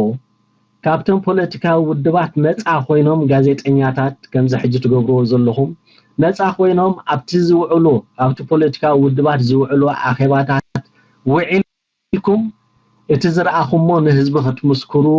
ዘድሊ ነፃ ኣካላት ክትሕወሱና እየ ዝደሊ ከምኡ እንተዘይኮይኑ ከምቲ ዝለመድናዮ ኣብ ነቲ ዝወዓልናዮ በብንዓና ክጥዕመና ዝኽእል ናብ ህዝቢ እንዳዘርጋሕና ከም ንሕና ጥራሕ ጥዑያት እቶም ካልኦት ጉጉያት ዝኣመሰለ መልእኽታት ከነሕልፍ ድሕሪ ሕጂ ዝከኣል ኣይኮነን ስለዚ ኣብዚ ጉዳይ እዚ ናታትኩም ፃውቂ ናትካትኩም ድርኺት ናታትኩም ፕሬዠር እውን ከድሊ ዝኽእል ይመስለኒ ረዲ ኣሎ Thank you. Okay. I think ኣብዚ ጉዳይ እዚ ዓብ ሕጂ እውን ዓብ ተኣሽሚኻ ቀሚጥካ I think ግዜ እንተዝህልወና ዝያዳ ንኸሰብናልካ ኮይኑ ስማዓኒ ብፍላይ ኣብዚ ናይ ተራ ሚድያ ዝብልካዮ ድሓን ናይ ሚድያ ሰባት እውን ዓዲምና ስለ ዘለና ኣንቶይ ኣያና ኣንቶኒዮ ተስፋይ ነይሩ ብሕጂ እውን ኣለውና መስለኒ በዓል ሓውና ኣዝዩ ዓብ ተቓላሳይ ነኽብሮ ኣማኒኤል ኢያሱ ከምኡን ኤደን ኢያሱ ኣለውና ክመፁና እዮም ብግዚኦም ይፅበዮም ዘለዉ ስለዚ ኣብኡ ሳቶም ዝብሉና እውን ክንሰምዕ ኢና ግን ብሓፈሻ ከም ልምዲ እቲ ሚድያታትና ብዙሕ ግዜ ነቲ ቃልሲ ከይሃስግዲ ኮይኑ ነቲ ዝኸይድ ዘሎ ብፅቡቕ ኣይነቕፎን እዩ ክንቀፍ ዘሎ ኣይንቀፍን እዩ ኣብዚ ሕጂ ቅድሚኡ ከይከውን እምበር ኣማኒኤል ሓውና በዳህቲ ዝኾኑ ሕቶታት ተቕርብ እዩ ኣብዚ ሚድያ ኣብዚ ናይ ሎምዓልቲ ፕሮግራምና እውን ትሰምዑና ስለትህሉ ብዙሓት ጋዜጠኛታት በዚ ኣጋጣሚ እዚ ኣብ ቅድሚ ኩሉ ህዝቢ ኤርትራ ከመስግና ዝደሊ ሓፍትና ሓረጉ ቀለታ በቲ ደፋር ኣቀራርባ ብጣዕሚ ከመስግና ደሊ ኣዝዩ ናይ ጋዜጠኛ ጀስ ሞያ ዝሓዘለ ኣቀራርባ እዩ ዘለዋ ከምኡ እውን ኣማኒኤል ሓውና ከም ተቐዲመ ዝበልክዎ ተባዕ ሕቶታት ሓትዮም ግን መሲልካ ምኻድ አይ ቲንክ ብኽፍኣት ኣይኮነን ብገለ ኣይኮነን ብተንኮል ኣይኮነን ግን እቲ ቃልሲ ህሰየና ካብ ዝብል እዩ ሕጂ ንሓደ ነገር ከዓ ከም እንቋቑሖ ድሕሪ ተኸናኺንካዮ ኣይፅቡቕን እዩ ክነብል ኣለና ዋላ እቲ ሕብረተሰብ ሕጂሲ እንዳፀልኦ መፂኡ ምክንያቱ እቲ ልምዲ የለን እዚ ሃርድ ቶክ ዝበሃል ናብ ካልኦት ሃገራት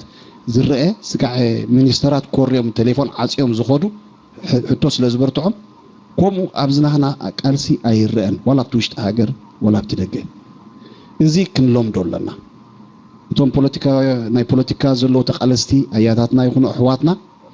ክፈርሕዎ እንተደኣ ኮይኖም መስትያት ናይቲ ህዝቢ ጋዜጠኛ እዩ እቲ ህዝቢ ዝሓቶ እቲ ህዝቢ ትሕምሒም ዝብሎ ጋዜጠኛ ንቅድሚት ብድፍረት ኣውፅኡ ክሓቶ እንተደይክኢሉ ብርግፅ እቶም ምኩራትና እውን በዳህ ዝኾነ ታሽሙ እንድሕር ዳ ይረኺቦም ክተዓፃፃፍ ቃልሲ ከካይዱን ክፅግሞም እዩ ማለት እዩ ስለዚ ብፍላይ ኣብ ሚድያ ኣይ ቲንክ ፅብቕቲ ሓሳብ ኢኻ ቀሪብካ ጥራይ ኣብቲ ቦታ ክንርከብ ዘይኮነ ነቲ ዝረኣናዮ ብዘይ ኣድልዎ ብዘይ ገለ ንሞያና ተገዚእና ሓቂ ንህዝቢ ክንሕብር እቲ ሓቂ ናብ ህዝቢ ከም ዝበፅሕ ክንገብር ሞያውን ሃገራውን ሓላፍነት ክህልወና ናይ ግድን ኮይኑ ስምዓኒ ኣብ ኩሉ ምርካብ ምናልባት ኣይፈቅደልና ንኸውን ግን ኣብቲ ዝተረኸብናዮ ግን ብዝግባእ ነቲ ዝናኣድ ክንናኣድ ነቲ ዝንቀፍ ክንቀፍ ከም ጋዜጠኛታት ክንፈርሖ ዘይብልና እዩ ብኡ ጌርና ነቲ ህዝብና እውን ክነላምዶ ዘለና ድፍረት ኮይኑ ስምዓኒ ብድፍረት ክንሰርሓሉ ዘለና ኮይኑ ስምዓኒ እሞ ኣያና ዮሃንስ ብዙሕ ሕቶታት ምነበረኒ ዝውዳእ ኣይኮነን ሕቶታት ምክንያቱ ኩሉ ግዜ ሚሊዮንስ ኦፍ ዶላርስ ዝኾነ ኮሽንስ በቲ ስርዓት ይፍጠሩ ስለ ዘለዉ በብመዓልቱ ዋላ ክትሓትት ተደይደለኻ ሕቶ ዝቕመጠሉ መዓት ስለ ዘሎ ዝኸይድ ዘለሉ ኩነታት ናይ ሃገርና ግን ደለና ሰዓት ኣዝዩ ውሱን እዩ ኣብ መጨረሽታ ክትብሎ تدل انتولو انا كحاتو زي كالكو وي ولا اذا قطعم رخيبه خلقوس حزبي كفلط الله تولو حسابات انتلكا وسو كتقربلنا مو كنفالالس خاون مسيكا خمزلو يفلط سلازي نيشتي تبلو تلكا خسمع انا زي حدثكو كبصح زي كاله كالوتون ابزنا لو محلت زنبرنايو وعلو كذكر زي كاله كتحسبو نحرالو موخا حزبي ازس انت فلطو صبو يتلو ነገር نرالو نباخ غدفوت مدرخمو بو غيرنا كنود مساخا ማለት يا يوحنس ثانك يو صبو انا بزح ነገራት ተላዒሉሎ ካብ መጀመርያ በመራሕቲ ሃይማኖት አቢሉ ብዙሓት ናይ ፖለቲካ ሰባት ብፍላይ ከዓ حتنا دانيا زبلتو بطعمي قداسي ملختي خوينو سمعني مچس اب كم زعمسل هونتات صبو كدانا تخدينا نقرب تاي مالتي اتي اتفتني اب كمزي قريبكا صبو زرباتات ناي مزراب ጉዳይ ኮነን ተቀንዲ ፈተነ ዘጋጥመናቶም ኩላትና ንዘረባ ተዓዲምና ነقرب ማለት ግን ከ በቃ ኣብቲ ወሳኑ ጉዳይ ተፈቲንካ ክትሓልፈሉ ትኽእል ናይ ህዝቢ ወገንነትካ ከተራግጸሉ ትኽእል ወሳኔታት ምስ በጻሕካ نمن يخات مسل نتي نربح حزبي زطابق ጉዳይዶ ትመስል دويس ني ولقه ጉዳያት ካን ጉጅለታት ካን እና ብዝረብሕ ጉዳይ ተዘንበል ላብዝብል ነገር ይተቀንዲ ፈተነን ብድሆታትን ክንተሓላልኸሉ ጸናሕና ኮይኑ ይስማዓኒ ስለዚ ኣነ እቲ ከምዞት ብሎ ጸናሕካ እቲ ተራናይ ሚድያ ከዓንብባሎ ክብርታሎ መቸስ بسنافلتات استمركو سيناي ميديا خستايون يخدلينا امبر نامنت عجي انترفيو نخاتو غبرو زقربكا اكل لكن نغوغو حبيلكا خاوه ترخبو تخيل مستخاله مطنكا وهند تركب 10 غزي اندا عصخا كم زي زارب سلاز غبركايو طرح جغنات هونلو عينت غازيطنينتو نرينا حليف ግን ከዓ ብዓለዚ ሕድሪ ጀጋና ዝኽተሎ ዘሎ ኣገባብ ብጣዕሚ ጽቡቕ ኮይኑ ይስማዓኒ እንተዳ ተሓዊስዎ ስነ ስርዓት ብዘለዎ መንገዲ ግን ከዓ ከይሓባእካን ንሓፍነት ከይገበርካን ንዝረኣኻዮ ጉድለታት ምቅላዕ ማለት ዓብ ነገር ስለዝኾነ ቀንዲ ስራሕ ናይ ገዘጠኛታት ጌርካውን ክውሰድ ስለዝግቦ ኣብዚ ኣይትሕመቁ እብል ነቀፌታ ዝፈርሕ እንተዳ ሃልዩ ባዓንተው እንትሆነ ፖለቲካ አይእቶ ስለዚ ከይ ኩሩይና ከይ ብሉና ኢልኩም ትፈርሖም ፖለቲከኛታት ኩሉ ኣይግባን ዝፈርሕ እንትኮይኖም ኣይእቶ ኣብቲ ፖለቲካ ሓደዚ ካልእ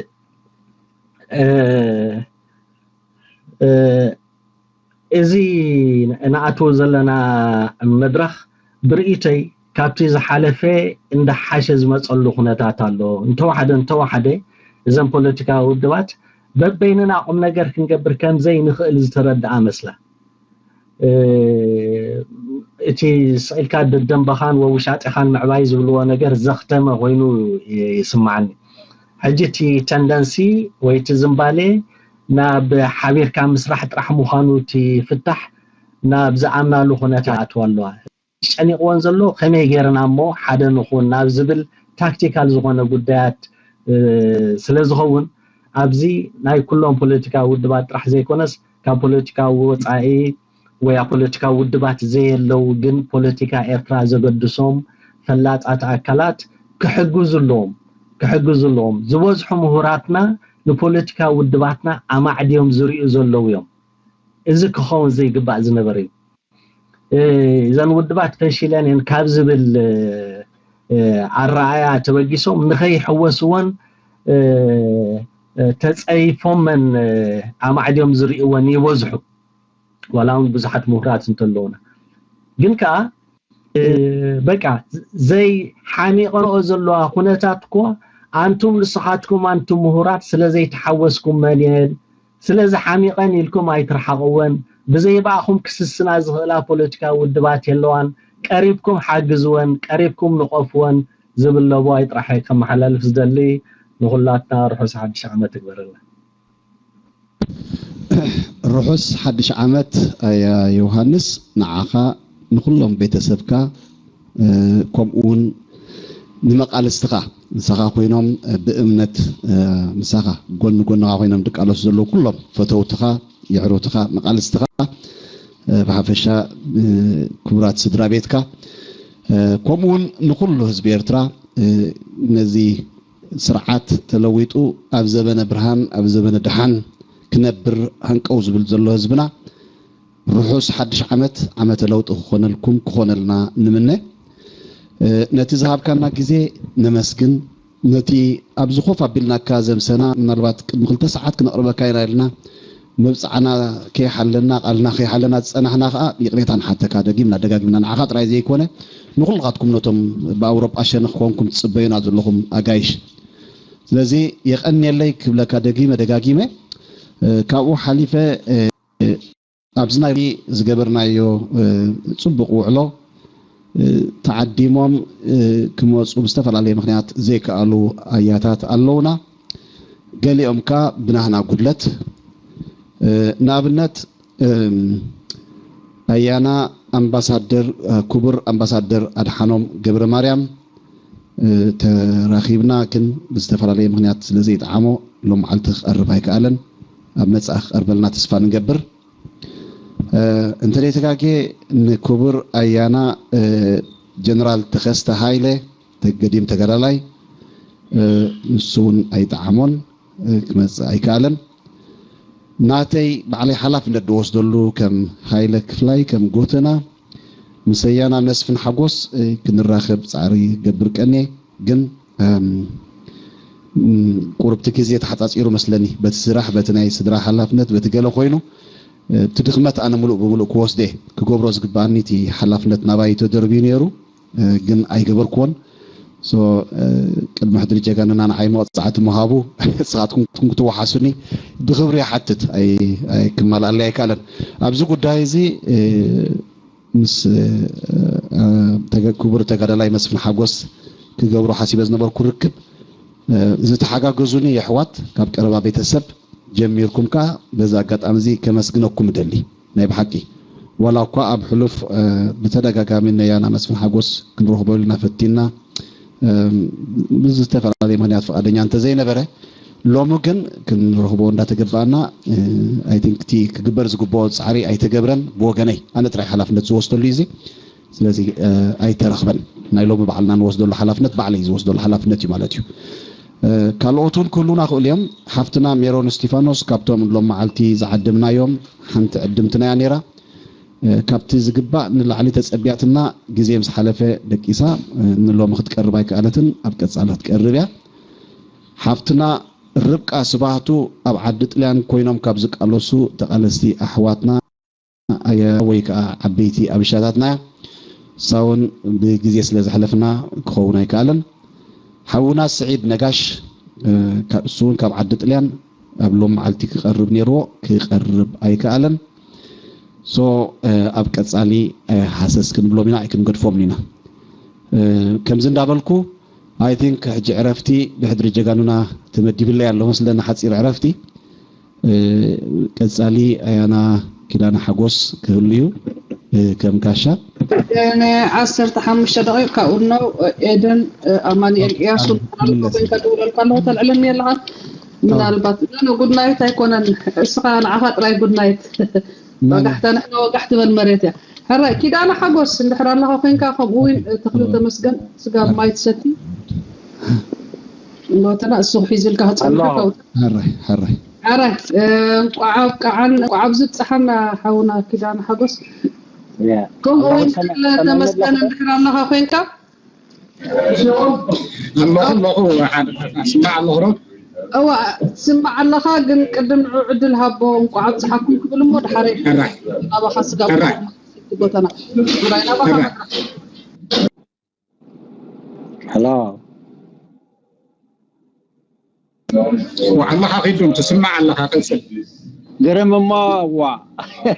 بحطه دي جمر ولا عليك جمر سعيده والله بزعبة زحدش عمت انتاي كم زلو انتاي كم سمعك كم يخم زحلف كايو مس تخاطب فينا بس زبير كان ملختها حلف حصر زبالة اوكي ملختي بحصر زبالة حدش عمت مزيو جن حداس إرترا خنرقاقص أيكالنا جينا بقدم الله سلازي تي خنتشهن عسرت تشعتن حداس إرترا خنرقاقص أيكالنا موحجي ناي مبصعا جزي ايو نتحداس إرترا أبزمت زل عمت كنرقاقص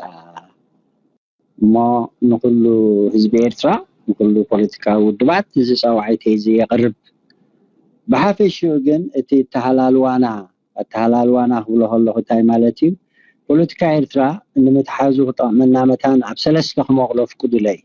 حادي منغستي إرترا كالاي دنب تقاومو سالساي اتزترفه حزباو نعبي بزي سلسته متنتات زي تتنفس على إرترا ما بت منغستي إرترا شنخ بقصنا وديقنا بحدا قال بقصنا وديقنا ስለዚህ እዚ አው ኸሎ ተመሊስ ለው ማለት እቲ ደንበ ተቃውሞ ድበሃል ናይ ፖለቲካ ውድባት ክሳብ ሕጂ ክፈዳድ ጸንሓ ከዓ ከድምዕ ኣይከኣለን ዛጊት ክመርሑና ዛጊት ነቲ ስርዓት ከልግስዎ ዛጊት ሓዳሽ ኤርትራ ከረጋግጹ ኣይተኻእለን ኣሎ ሳልሳይ ሸነኽ ከዓ እቲ ህዝባዊ ናዕቢ ኣብ 2019 ብፍላይ ዝተጓዓሃረ ማለት እንዲ زين زي كالعالم أبعقش قش عتيله جيتي أكل مبالت مقوام تقصيلي تاي مالتي زملئة يقعو زتحاسي يمرعو يبلو عبوتات مو سلا زملئة تتشقونا ترى تشقونا خايكونا كم تحاونا وتنا انتايد بالقال تتقيم ناي طفات غيا يلو واب كبيد ناي معبل ناي طفات معبلينا زلنا سلازي بسلستي شنخات ايتخالنا الله حداس إرترا مرغغاص موني حجي بتخلت تشنخات بتتقاومو ناي تقاومو كفلتات حداس إرترا مرغغاص امدلاو كلاني كان لها مثلا سكي مايك اوكي حجي تمليس هذا هو تمليس كان لها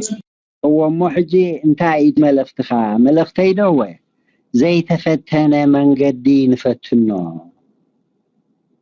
تاي مالتي زي تفتنا من قدي تنقلن بوليتيكا ودبات تمكرن يمزنو قالك تم حفاش ودبات دبالوها መንግስቶም ከም ዝወደቀ ፈሊጦም ከዓ ሕዋትና እንዲኦም ናብ ተቃውሞ ደንበ ይሰለፉ እዚ ጸዋዒተይ ሳልሳይከ ጠቅላላ ነቲ ህዝብና ኻኒ እንታይ ቤንጃሚን ፍራንክሊን ናይ ርሑቕ መደብካ ብናይ ቀረባ መደብካ እንድሕር ክትዋገየሉ ኾንካ ናይ ቀረባ ይትረክብ ናይ ርሑቕ ኣይትረክብ ኢሉ مو نفس وكف إرتراوي حجي هاجرو أبشجر سلازلا هاجراو قداي كي تفتحه والقاوي هون بجلاو قداي فتح كم ديكئل زحلفة إسرائيل شمال تنعمت الرجاجيس النايو سلازو كلها هنا بحبار كما يجرنا نتنايلوت مسرح نقوها هورو وموزي سقيل كامورا لاو صواعيت نمها حدنت هيكون انتايدا مجمريا نحن هيتلوتنا هاجرنا هتلوت ايكونتن كالا اي كا ترجم حدنت ناي بحق بفلاطات كترجم الله بزرزر كجلص الله ترجم حدنت تاع مالتينا عاي حدنت فتحي بفتحي استودبه بقول لهنا استودبه حيل اندهراليو اب قبر خا فتح زرقاقص كنعسلوينا سلاز خيد تقداي تعمام ناي تهاجراو حيلي أمان ነዚ ኩሉ ደሮናታት እዚ ነዚ ኩሉ ግመታት እዚ በናጢሱ ዕጩው እዩ ንሓዳስ ሃገር ከም ትውለድ ክገብራ ስለዚ ዕጫ ናይቲ ሃገራዊ ሓይሊ እዩ ስንፈት ናይቲ ሃገራዊ ሓይሊ እዩ ንኩላህና ዘዋርደና ዘሎ ባህላየ እሞ ይቀኒየለይ ኣብዚ ክሳዕ ብሕቶን መልስን وبوق يقنيلنا قربتك أبو خلنا مثلا خاطرتنا فلتوها من الوقت بزحد فلتوها هو من اليوم تصير بزبخة تمخرها أب كرليفها بيصير زبالة مع عسكر تسلف كأبيناي اوكي توتبات انقساس كم زبركا بريفلي ودي سان جورج خواد سوا يونيفرسيتي تسليفنا تقال حفنت اب زينا بيت صحفت نيره دهري سدت كا اب اي اي دي ام دبالي نطف نيره ناتو مقصلتها نغابا اب نغابا زبل اكتيفيست ودب وتي civic organization ينطف مو نغابا مالتنا نحناها بفتحي بقنعنا كل هاجر بزتقالله منجدي نغابا مالتي ስለዚህ ኮነ ይሁን ሁሉ ሀገር ዘይ ጥርነፍ بفتحي زي قالس ፖለቲካው ውድብ ይሁን ካለ ይሁን ንሕና ንነቅፎ كعره እዚ ንዓና ዲሞክራሲ መخالوت بخال بصلي بغله خريو خليهم ስለዚህ ናይ بحقي اب كل نغابا عايز نطف دلو حجي بوخا قصله ስለዚህ አባል ንጋባኤ ኪዳነ ሓጎስ ይባል ብዙሓት ከ አፈልጥንዮ ይغنيلይ ويقنيلنا كبر كيدان حبوس حتى إذا زمناويت إيرترا تبلع لنا حداش إيرترا من هانساي أي بقى عنان تبل كاسي بأجلال سانات كايكون ويك أنايتي مسؤول كاتنت إخدم لها من كساس النجابة أسي كما يتمثل أمن تايز تسرتها بحيث رزبله بنتبتات نجرنا هو نجابة أسي بفورمولا بكندنا أتوا نقداي إيرترا نحنا موديل نخطولو موديل يبلنان موديلنا هنا نسعنا الدمسولنا جغانونا يم موديلنا هنا بهلنا نهزبنا بعبيتون سواعي بكند دخماتو مناو مالتكا يتواداد بانا مسكالو ترخكبانا رخكبنا فتحاو تدي كوينو قلوع تدي كوينو نحديث يقنتاو حاقرنا زقلقل تدي كوينو كسرح يكونان ስለዚህ ዘመናዊት ኤርትራ እንታይ ማለትና ይንሕና ኤርትራ ማዓሩፎ ግዝእትያ ዘመናዊ ጥራሕ ክትከውን ትኽእል ከምድላይ ክንውድባይ ንኽእል ኢና ስለዚህ እቲ ዘመናዊ ዜግነት ናህና ቀን መበገሲና እዩ ናህና ውዳብ መትከል ዘመናዊ ዜግነት እዩ ንውልቀ ሰብ የኽብር መሰል ውልቀ ሰብ ይኣምን ንውልቀ ሰብ የሳትፍ ካብዚ ወፃኢ ብጉጅለ መልክዕ እንድሕር ተወዳዲቡ ነቲ ዝነጽቅ ነቲ ዘብል እቲ ሕቶ ስልጣን ንዓና ቁሉዕ ዘመናዊ ሕቶ እዩ እንታይ ማለት እዩ ብጉጅለ ተወዳዲብካ ይኮነን ስልጣን ኤርትራ ዝተሓዝ ከምኡ ተፈቲኑ እንዲሁ ከባቢና ናብ ዓድና ስለዚህ እቲ ሕቶ ስልጣን ሕቶ ብቕዓት ብቁሉዕ አንቀጻት ብቁሉዕ መምርሕታት ተወዳዲሩ ዝመጽእ እቲ ናህና መራሒ እምበር ብጉጅለ باتتعتات واناسي معكلاي اتعتاتوا نخل زساتف اتعتاتوا نخل زملكت اتعتاتوا اذا اتعتاتوا طرحا حساب حج زي تفتنت منقدي بزياها نخيد بحالتينا ስለዚህ مغابا ማለት كل ريتوتات تورقاو ገምጋም ካውን ወስዶ መጀመሪ ዝኾነና ካውን ወስዶ እዚ በحالتينا نحنا يغنيلي ኣብዚ ዝመጽ ዘሎ ዓመት ሓድሽ ዓመት 2010 እንታይ ጉድሆታት ንኤርትራውያን ክሰግርዎ ኣለዎ ኢልካ ትእምት እንታይ ወርቃዊ ዕድላት ኣለዎ ኢልካ ትሕብር እስከዚአን ከገለ ወስበለን ወኸምቲ ቁርብ ጥረስ ከብሎ ዝደለኹ ኩለን ፖለቲካዊ ውድባት ተሞክሮን ክመዝና ኣለዎን بحدش منجدي كبجس علون كلن بوليتيكاو مرحنتات تمكرن كمزنا علون عفسنا يتقامو دمدم مالتي ሕጂ ኣብዚ እቲ ሃገራዊ ምትእስሳር እንተደይ ሰፊሑ እቲ ሃገራዊ ምትእስሳር እንተደይ ተባራቢሩ እቲ ሃገራዊ ምትእስሳር ዓብላሊ ሮል እንተደይ ተፃዊቱ ፍታሕ ዝበሃል የለን እቲ ሽግር እቲ ጉድሆ ክልተ እዩ ሓደ ንሕና ነዚ መንግስቲ ንኸነልግስ ክንብገስ ከለና ብኣረጊት ፖለቲካ ደይኮነስ ብሓድሽ ፖለቲካ ክንኣትዎ ኣለና ነንሕድሕድና ክመርሓና ዝኽእል ነታ ሃገራዊ ነታ ንምናያ ሃገር ከምፅእ ዝኽእል ውደባ ክንገብር ኣለና ነታ ሃገራዊ እታ ንምናያ ሃገር ከምፅእ ዝኽእል ዓይነት ስርርዕ ከነዘውትር ኣለና በዚኣ ጥራሕ እታ ሊስት ትራቨልድ ሮድ ንብላ ዘለና እቲ ቅድሚ ሕጂ ዘይፈተናዮ ኣገባብ ጉጅላዊ ኣገባብ ተፈቲኑ እዩ ውዲታዊ ኣገባብ ተፈቲኑ እዩ ኩሉ ተፈቲኑ እዩ ሕጂ ክንዲ ኣረጊት ፖለቲካ ሓድሽ ፖለቲካ ከመይ ነተኣታቱ ነፍስና ምስ ለወጥና ሃገርና ትልወጥ ነፍስና ምስ ለወጥና ኢና ኩነታትና ዝልወጥ እንታይ ይብሉ እዞም ዓድሲ together we create our reality ንሕና እኩብ ድምር እዚ ኩነታትና እዚ ኩላህና ሓላፍነት ክንስከም ኣለና ኣብ ዝሓለፈ 28 ዓመት እንታይ ንገብር ነርና ከመይ ንኸይድ ነርና ናብ እንታይ ንሓስብ ኣለና ሕጂ ከዓ ሓድሽ ዓመት ብሓድሽ ሚዛን ሓድሽ ዓመት ብሓድሽ ርእይቶ ሓድሽ ዓመት ብሓድሽ ስርርዕ በዚ መንገዲ እዚ ጌርና ኢና ሃገርና ክነድሕን ንኽእል ይቐኒለ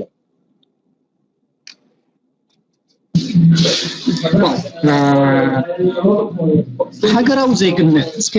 ኣብ ምንታይ ዝተመርኮሰ እዩ ሃገራዊ ዜግነት ኢልካ ዝጠቀስካዮ ንሕና ዜግነታዊ ሃገርነት ንብሎ እንታይ መስለካ ቢል ኦፍ ራይትስ ቻርተር ናይ መሰላት ማለት እዩ ናይ ምውዳብ ናይ ገለመለ ሓደ ቢል ኦፍ ራይትስ ኩሉ ኣለዎ ካልኣይ ሩል ኦፍ ሎ ግዝኣተ ሕጊ ሳልሳይ ከዓ ሓላፍነታዊ መንግስቲ ማለት ነተን ኮመን ጉድውት ማለት ተኽለ ድሕሪ ኻድን ጥሎ ውረደሉ በኸማ ብሓይር ኣገላልፃ እቲ ዜግነታዊ ሃገርነት ወዳዊ መትከልና ይኽንብል ከለና ንሕና መሰል ናይ ዜጋታት ክሳብ ሕጂ ሃገር ያደላትና እምበሪ ዜግነት ኣይተዓወተን እቲ ልዑላዊት ኤርትራ مش ንብል ልዑላዊ ህዝቢ ኤርትራ ኣይተፈጥረን ስለዚ ልዑላዊ ህዝቢ ኤርትራ ብዜግነት ብዘመናዊ ዜግነት ናይ ውልቀ ሰብ ይረጋገጽ እንታይ ማለት እዚ ብሓጺሩ ኣብ ሰለስተ መቂለ ቻርተር ኦፍ ራይትስ ኢሎ ናይ ምውዳብ ናይ ምዝራብ ናይ ምምራጽ ናይ ገለዝሎ ግዝኣተ ሕጊ ግዝኣተ ሰብ ዘይኮነስ ግዝኣተ ሕጊ ከመይ ተረጋግጽ ሳልሳይ ነጥብ ከዓ ሬስፖንሲብል ሓላፍነታዊ መንግስቲ ዝመንግስቲ ትሪኦ ዘለኹም ሕጂ ዝህዝቡ ዝኩሉ መንእሰይ እንዳተጓሕጉሑ ከለኹም ሓላፍነቱ ይስከማል ስራሕ ንመንእሰይ ከም ሓላፍነቱ ኣይወስዶን ትምህርቲ ንህዝቢ ከም ሓላፍነቱ ኣይወስዶን መብራህቲ ንህዝቢ ከም ሓላፍነቱ ኣይወስዶን ጥዕና ንህዝቢ ከም ሓላፍነቱ ኣይወስዶን መንግስቲ ስራ በቲ ናይ ህዝባዊ ረብሓታት ዘዕውቶ እዩ እሞ ህዝባዊ ረብሓታት ይዕወት ስለዘይሎ ህዝብና ከዓ ዝኩሉ ተቃሊሱ ትፅቢቱ ስለዘይረኸበ ትፅቢት ህዝቢ ዝምልስ መንግስቲ ትፅቢት ህዝቢ ዝምልስ ትካል ትፅቢት ህዝቢ ዝምልስ ቻርተር ኦፍ ራይትስ እዚ ማለትና እዩ ዜግነት ተቀነለ የቀነልና ጽቡቅ መግለጺ ነዚ ክዕውድ ክእል ንኣብነት ኣብ ሴኩላር ዲሞክራሲ ዲኹም ማለት ትብልዎ ዘለኹም እዚኣ ተሳኺብላ ፓርቲሊ ሴኩላሪዝም ወዕልመናዊት መንግስቲ ንሕና ኣብ ሓንቲ መንግስቲ ኤርትራ ንኣምን ኣብ ሓድነታዊ መንግስቲ ኤርትራ ኢና ንኣምን ኣብ ዕልመናዊት ኤርትራ ኢና ንኣምን ኣብ ሰማያታን መሬታን ዝዕቅብ መንግስቲ እናካያይዳን ኢና ንኣምን ሕጂ ኩሉ ኣብ ክሊ ዜግነታዊ ሃገርነት ጉጅላዊ ሕቶታት ክሳሰ ይኽእል እዩ ምስታ ደውላ እንዳተኻትዓሉ እዩ ዝኸይድ እቲ ሽግር ዘሎ ሕጂ ግን ኣቐዲምና ሕቶ ስልጣን ናይ ጉጅለ ስልጣን ነልዕል ኣለና ኣቐዲምና ናይ ጉጅለ ስልጣን ከመይ ውደብ ስልጣን እንታይ ማለት እዩ ኤርትራ ኣብ ናይ ዕርቂ መስርሕ ኣብ ናይ ሓዳሽ ኤርትራ ምስራት መስርሕ ምሳተወት ሽዑ ናይ ጉጅለ ነጥቢ ዝለዓል ጉጅላዊ ሕቶታት ወቲ ዘመናዊ علمناوي أكايداتات نقلقلينا صبوق زي كساسينا أيكيلن جن مستا دولة اندات ذاتي بمسرح يزيد فتح قلقل حطوتات نولدتاتنا هنقد فلو ببسلو بليعنا تطرين نولدتاتنا هنقد فلو حجني إرترا خمي غيركا بقونع أبقونع قدنا تعشقا بارك تقورا كما يمجمرنا نحبار نتبتات نبقس عبزيد اللو تشقر أقدمنا عبلالنتنا يقجلي مثلنا يقجلي خنا العلكلنا قلنا تحدنا صح نقولوا لنا مالتي سلازي عبيت العلو حتو سلطان عبيت معشت العلو حتو سلطان عبزي تقيقاتات زلو تقيقاتات سانا فلوت أودي هنا الكادي إذا كانوا حتوي يغني لي يغني لنا I think في أسرد استعينا درجة أخيلة بالنسل بتعني بشم كايتن تخافتلتين حبر جاملان كبرتي حبلنا يبل كبر كنان حقوس سناي عمت رهوان عمت أسالوتهم كجبرلنا سيف زين المنيوفنا نم حلال نعاكم منكم وحاو تخلي بز مدرخ زي كم هاجراو حتوتات هاجراو أجنداتات زكاة مدرخ كوين قصل كعا من يتي يقني لنا خان صارتاتكم حرقتي حبلنا سناي ليتي حدنتنا لا باقي مدب تحبرنا اوكي يغني لنا حاونا كيدانا حقوسنا بحق صبق مشات صبق ملقتاتكم محلال فامسيو كبرتي حفتنا ايدن ياسو ندحر لك ايدك حفاب بلمو اماني الابرم ندحر لك حدا قبر لي اماني ياسو ايدن ياسو حدا قبر لي ثانك يو سيستر اوكي اماني ياسو دولا لا على انا لهو